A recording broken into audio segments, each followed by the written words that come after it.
ಇನ್ನು ಬೆಂಗಳೂರು ಹೊಸೂರು ಹೆದ್ದಾರಿ ರಸ್ತೆ ಕುಸಿತವಾಗಿದ್ದು ನಿಮಗೆಲ್ಲ ಗೊತ್ತೇ ಇದೆ. ಎಷ್ಟು ಸಮಸ್ಯೆ ಆಗಿದೆ ಜನರಿಗೆ ಇದರಿಂದ ಅಂತಂದರೆ, ಆನೇಕಲ್ನ ಚಂದಾಪುರ ಬಳಿ ಮಂದಗತಿ ಕಾಮಗಾರಿಯಿಂದಾಗಿ ಜನ ಪರದಾಡ್ತಾ ಇದ್ದಾರೆ. ಹೆದ್ದಾರಿಯಲ್ಲಿ ಸುಮಾರು 20 ಅಡಿ ತನಕನೂ ಕೂಡ ರಸ್ತೆ ಕುಸಿದಿದೆ. ಈಗ ಮಂದಗತಿ ಕಾಮಗಾರಿ ನಡೀತಾ ಇದೆ, ಟ್ರಾಫಿಕ್ ಜಾಮ್ ಆಗ್ತಾ ಇದೆ, ವಾಹನ ಸವಾರರು ಪರದಾಡ್ತಾ ಇದ್ದಾರೆ. ಅಧಿಕಾರಿಗಳ ನಿರ್ಲಕ್ಷ್ಯಕ್ಕೆ ವಾಹನ ಸವಾರರು ಆಕ್ರೋಶ ವ್ಯಕ್ತಪಡಿಸಿದ್ದಾರೆ. ಹೇಳಿ ಕೇಳಿ ವಿಪರೀತ ವೆಹಿಕಲ್ ಓಡಾಡುವಂತಹ ರಸ್ತೆ ಅದು. ಬೆಂಗಳೂರು ಹೊಸೂರು ಹೆದ್ದಾರಿ ತಮಿಳುನಾಡಿಗೆ ಲಿಂಕ್ ಕನೆಕ್ಷನ್ ಕೊಡ್ತಕ್ಕಂಥ ಜಾಗ. ಅಲ್ಲಿ 20 ಅಡಿ ತನಕ ಹೆದ್ದಾರಿ ಕುಸಿದಿರೋದ್ರಿಂದ ಕಾಮಗಾರಿ ತುಂಬ ನಿಧಾನಗತಿಯಲ್ಲಿ ನಡೀತಾ ಇದೆ. ಅದಕ್ಕೆಲ್ಲ ಮಣ್ಣು ಹಾಕಿ ತುಂಬೋದಕ್ಕೆ ಟೈಮು ಕೂಡ ಬೇಕು. ಬಟ್ ಅಲ್ಲಿ ತನಕ ಜನ ಪರದಾಡ್ತಾ ಇರತಕ್ಕಂಥದ್ದು ನಿಜ. ಒದ್ದಾಡ್ತಾ ಇದ್ದಾರೆ, ಟ್ರಾಫಿಕ್ ಜಾಮ್ ಆಗ್ತಾ ಇದೆ.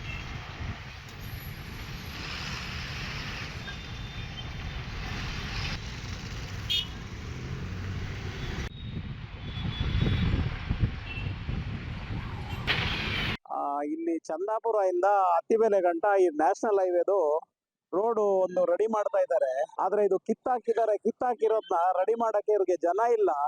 ಇವರು 10 ಜನ ಬಿಡೋ ಜಾಗದಲ್ಲಿ 2 ಜನ ಬಿಟ್ಬಿಟ್ಟು 1 ತಿಂಗಳಲ್ಲಿ ಮಾಡೋ ಪ್ರಾಜೆಕ್ಟ್ ನ ವರ್ಷ ಮಾಡಂಗಿದ್ದಾರೆ. ಇದರಿಂದ ಜನ ಸಿಕ್ಕಾಪಟ್ಟೆ ಪರದಾಡ್ತಾ ಇದ್ದಾರೆ. ಬೆಳಗ್ಗೆ ಸ್ಕೂಲ್ ಟೈಮ್ ಅಲ್ಲಿ 1 ಕಿಲೋಮೀಟರ್ ಗಟ್ಟಲೆ ವೆಹಿಕಲ್ ನಿಲ್ಲತ್ತೆ, ಕಡಿಮೆ ಅಂದ್ರೂ ಸಾವಿರಾರು ವೆಹಿಕಲ್ ನಿಲ್ಲತ್ತೆ. ಇದ್ರ ಬಗ್ಗೆ ಯಾರಿಗ್ ಮನವಿ ಕೊಡ್ಬೇಕು, ಯಾರಿಗ್ ತಿಳಿಸ್ಬೇಕು ಅನ್ನೋದು ಗೊತ್ತಿಲ್ಲ. ದಯಮಾಡಿ ಸರ್ಕಾರದವರು ಇದ್ರ ಬಗ್ಗೆ ಗಮನ ಹರಿಸಿ ಜನಗಳಿಗೆ ಈ ತರ ತೊಂದರೆ ಆಗ್ತಿರೋದನ್ನ ಬಗೆಹರಿಸ್ಕೊಡ್ಬೇಕಂತ ದಯಮಾಡಿ ಕೇಳ್ಕೊಳ್ತಾ ಇದೀವಿ. ಮತ್ತೆ ನಾವು ಸ್ಕೂಲ್ ಡ್ರೈವರು ಏನು 1-2 ಅವರ್ 3 ಅವರ್ ಆಗುತ್ತೆ ನಾವು ಸ್ಕೂಲ್ ಬರ್ಬೇಕಾದ್ರೆ. ಅಲ್ಲಿ ನಾವು ಹೆಚ್ಕೊಂಡ್ರೆ 7 ಗಂಟೆಗೆ ಹತ್ಸ್ಕೊಂಡ್ರೆ ಇಲ್ಲಿ ಬರೋದೇ 9-10 ಗಂಟೆ ಆಗುತ್ತೆ. ಪಾಪ 8ವರೆಗೆ ಸ್ಕೂಲ್ ಇರೋದು. ಈ ಏನೋ ರೋಡ್ ಮಾಡ್ತಾ ಇದಾರಂತೆ, ಏನ್ ಮಾಡ್ತಾವ್ರೋ ಗೊತ್ತಿಲ್ಲ. ನೆನ್ನೆ ರಾತ್ರಿ ಏನೋ ಕುಸ್ತು ಬಿದ್ದು ಹೋಗಿದೆ. ಫುಲ್ ಟ್ರಾಫಿಕ್ ಅಂದ್ರೆ ಟ್ರಾಫಿಕ್. ಜಲ್ದಿ ಮಾಡ್ಬೇಕು ಈ ರೋಡ್ ನ. ಇದೇನ್ ಸಮಸ್ಯೆ ಇದೆ ಎಲ್ಲ ಬಗೆಹರಿಸ್ಬೇಕು ಅಂತ ನಾನು ಕೇಳ್ಕೊತಾ ಇದ್ದೀನಿ.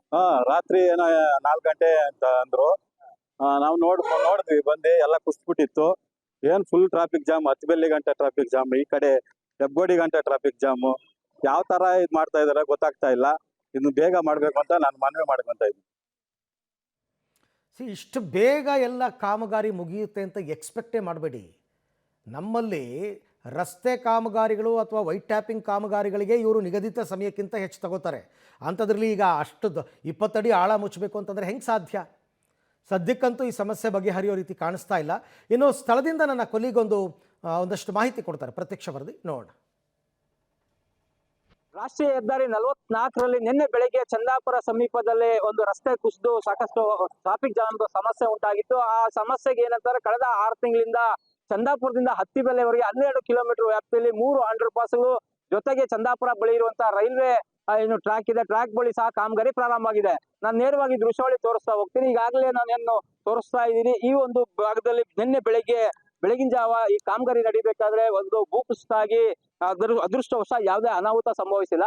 ಆದ್ರೆ ದೊಡ್ಡ ಮಟ್ಟಕ್ಕೆ ಏನು 20 ಅಡಿಗೂ ಹೆಚ್ಚು ಕಾಂಕ್ರೀಟ್ ವಾಲನ್ನ ನಿರ್ಮಾಣ ಮಾಡ್ಕೊಂಡ್ ಬರೋ ಕಾಮಗಾರಿ ಮಾಡ್ತಾ ಇದ್ರು. ಆ ಕಾಮಗಾರಿ ಸಮಯದಲ್ಲಿ ಈ ಒಂದು ರಸ್ತೆ ಕುಸಿದು ಸಂಪೂರ್ಣವಾಗಿ ರಸ್ತೆ ಜಾಮ್ ಆಗಿತ್ತು. ಅಂದ್ರೆ ತಮಿಳುನಾಡು ಕಡೆಯಿಂದ ಬೆಂಗಳೂರಿಗೆ ಬರ್ತದಂತ ಸಾವಿರಾರು ವಾಹನಗಳು ರಸ್ತೆಯಲ್ಲಿ ನಿಂತು ಶಾಲಾ ಮಕ್ಕಳಿರ್ಬೋದು ಅಥವಾ ಆಂಬುಲೆನ್ಸ್ಗಳು ಪರದಾಡುವಂತ ಪರಿಸ್ಥಿತಿ ಆಯ್ತು. ಇದಕ್ಕೆ ಪ್ರಮುಖ ಕಾರಣ ಏನಂತಂದ್ರೆ, ಚಂದಾಪುರದಿಂದ ಅತ್ತಿಬೆಲೆಗೆ ಮಾಡ್ಬೇಕಾದ್ರೆ ಕಾಮಗಾರಿ ಅಕ್ಕಪಕ್ಕ ಇರುವಂತಹ ಲೇಔಟ್ಗಳೆಲ್ಲ ಸ್ಯಾನಿಟರಿ ನೀರನ್ನ ಏನು ಮೋರಿಗೆ ಬಿಡ್ತಾ ಇದ್ರು. ಆ ಮೋರಿಗಳೆಲ್ಲ ಡ್ಯಾಮೇಜ್ ಆಗಿದ್ರಿಂದ ಈಗ ಈ ಒಂದು ರಸ್ತೆಗೆ ಬಂದು ಸಂಪೂರ್ಣವಾಗಿ ಭೂಕುಸಿತಗಳು ಆಗ್ತಾ ಇದಾವೆ. ಜೊತೆಗೆ ಏನಂತಂದ್ರೆ, ಸಾಕಷ್ಟು ನಿನ್ನೆ ಬೆಳಗ್ಗೆ ಈ ಒಂದು ಘಟನೆ ಆಗಿದ್ರು ಸಹ ಇಲ್ಲಿ ತನಕ ಯಾವುದೇ ಅಧಿಕಾರಿಗಳು, ಹೆದ್ದಾರಿ ಪ್ರಾಧಿಕಾರ ಇರ್ಬೋದು ಅಥವಾ ಗುತ್ತಿಗೆದಾರ ಸಹ ಕಾಮಗಾರಿಯನ್ನ ಪೂರ್ಣ ಮಾಡ್ತಿಲ್ಲ. ಮತ್ತೆ ಬದಲಿ ರಸ್ತೆಯನ್ನ ಉಪಯೋಗಿಸಕ್ಕೆ ವಾಹನ ಸವಾರರಿಗೆ ಒಂದು ಮಾಹಿತಿಯನ್ನ ಕೊಡ್ತಾ ಇಲ್ಲ. ಹಾಗಾಗಿ ಇವತ್ತು ಸಹ ಸಾಕಷ್ಟು ವಾಹನಗಳು ಈಗಾಗಲೇ ಜಾಮಲ್ಲಿ ಸಿಕ್ಕಾಕೊಂಡು ಪರದಾಡುವಂತ ಪರಿಸ್ಥಿತಿ ನಿರ್ಮಾಣ ಆಗ್ತಾ ಇರುವಂತದ್ದು. ಅಂದ್ರೆ ಈಗಾಗಲೇ 120 ಕೋಟಿಗೂ ಹೆಚ್ಚು ಈ ಕಾಮಗಾರಿಗೆ ಟೆಂಡರ್ ಆಗಿದೆ. ಆದ್ರೆ 6 ತಿಂಗಳಿಂದ ಸಾಕಷ್ಟು ಮಳೆ ಬಂತು, ಮಳೆಗಳಲ್ಲೂ ಸಹ ಕಾಮಗಾರಿ ಸರಿಯಾಗಿ ಮಾಡಕ್ಕಾಗಿಲ್ಲ. ಹಾಗಾಗಿ ಒಂದಷ್ಟು ಪರದಾಡುವಂತ ಪರಿಸ್ಥಿತಿ ಗುತ್ತಿಗೆದಾರರಿಗೂ ಒಳಪಟ್ಟಿತ್ತು ಅಂತೇಳಿ ಹೇಳ್ತಿದ್ದಾರೆ. ಒಂದ್ ಕಡೆಗೆ ಬೆಸ್ಕಾಂ ಅಧಿಕಾರಿಗಳು ಸಹ ಯಾವುದೇ ಕಂಬಗಳನ್ನ ತೆರವು ಮಾಡ್ಕೊಳ್ಬೇಕು, ಅವರು ಸಹ ಅವ್ರ ಮೇಲೆ ಇವ್ರು ಹೇಳ್ಕೊಂಡು ಕಾಲಹರಣ ಆಗ್ತಾ ಇರೋದ್ರಿಂದ ವಾಹನ ಸವಾರರು ಪರದಾಡುವಂತ ಪರಿಸ್ಥಿತಿ ನಿರ್ಮಾಣ ಆಗ್ತಾ ಇರುವಂತದ್ದು. ಆದಷ್ಟು ಬೇಗ ಇಲ್ಲಿನ ಸಾರ್ವಜನಿಕರು ಒತ್ತಾಯ ಮಾಡ್ತಾ ಇರೋದು, ಪ್ರತಿದಿನ ಈ ಟ್ರಾಫಿಕ್ ನಲ್ಲಿ ಸಿಲುಕಿ ಸಾಕಷ್ಟು ಪರದಾಡ್ತಾ ಇದೀವಿ, ಆದಷ್ಟು ಬೇಗ ರಸ್ತೆ ಕಾಮಗಾರಿಯನ್ನ ಮಾಡ್ಕೊಡ್ಬೇಕು ಅಂತ ಹೇಳ್ತಾ ಇದ್ದಾರೆ.